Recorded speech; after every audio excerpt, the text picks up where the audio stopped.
एक दिन एक कंपनी में इंटरव्यू के दौरान बॉस, जिसका नाम रोहित था, ने सामने बैठी महिला पूजा से पूछा, आप इस नौकरी के लिए कितनी तनख्वाह की उम्मीद करती है? पूजा ने बिना किसी झिझक के आत्मविश्वास से कहा, कम से कम 90,000 रुपये। रोहित ने उसकी ओर देखा और आगे पूछा, आपको किस खेल में दिलचस्पी है? पूजा ने जवाब दिया, जी मुझे शतरंज खेलना बहुत पसंद है।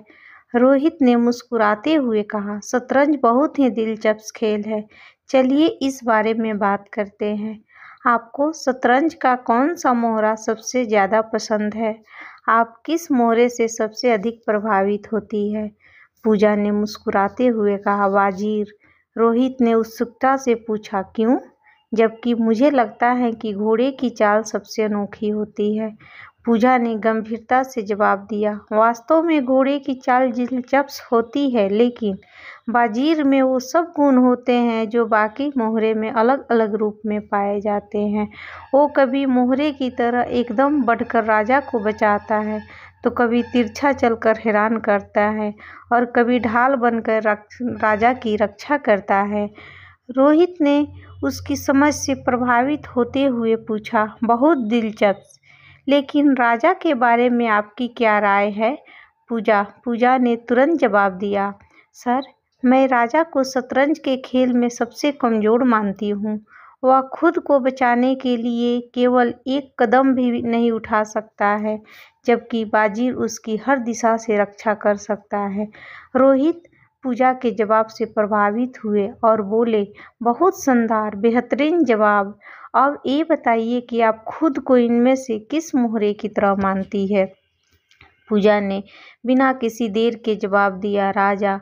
रोहित थोड़ी हैरानी में पड़ गया और बोला, लेकिन आप तो राजा को कमज़ोर और सीमित बताया, तो आप जो हमेशा वाजीर की मदद का इंतज़ार करता है, फिर आप क्यों खुद को राजा मानती है? पूजा ने हल्की मुस्कान के साथ कहा, जी हाँ, मैं राजा हूँ और मेरा वजीर मेरा पति है। वह हमेशा मेरी रक्षा मुझसे बढ़कर प्यार करता है, हर मुश्किल में मेरा साथ देता है, लेकिन अब वह मुझे पूरी तरह से छोड़ चुका है। रोहित को यह सुनकर थोड़ा धक्का लगा और उसने गंभीरता से पूछा, तो आप ये नौकरी क्यों करना चाहती है? पूजा की आवाज़ भर आई, उसकी नाकें नर्म हो गई। उसने गहरी सांस लेते हुए कहा, क्योंकि मेरा वजीर अब इस दुनिया में नहीं है। नहीं है। अब मुझे खुद वजीर बनकर अपने बच्चों और अपने जीवन की जिम्मेदारी उठानी है। यह सुनकर कमरे में एक गहरी खामोशी छा गई। रोहित ने तालियां बजाते हुए कहा, बहुत बढ़िया पूजा जी, आप एक सख्त महिला हैं। यह कहानी उन बेटियों के लिए एक प्रेरणा है जो जिंदगी में किसी भी तरह के मुश्किलों का सामना कर सकती है। बेटियों को अच्छी शिक्षा और परवरिश देना बेहद ज़रूरी है, ताकि अगर कभी उन्हें कठिनाई परिस्थितियों का सामना करना पड़े तो वो खुद वजीर बनकर अपने और अपने परिवार की एक मजबूत ढाल बन सके। किसी विद्वान ने कहा है, एक बेहतरीन पत्नी वह होती है जो अपने पति की मौजूदगी में एक आदर्श औरत हो और पति की गैर मौजूदगी में वह मर्द की तरह परिवार का बोझ उठा सके।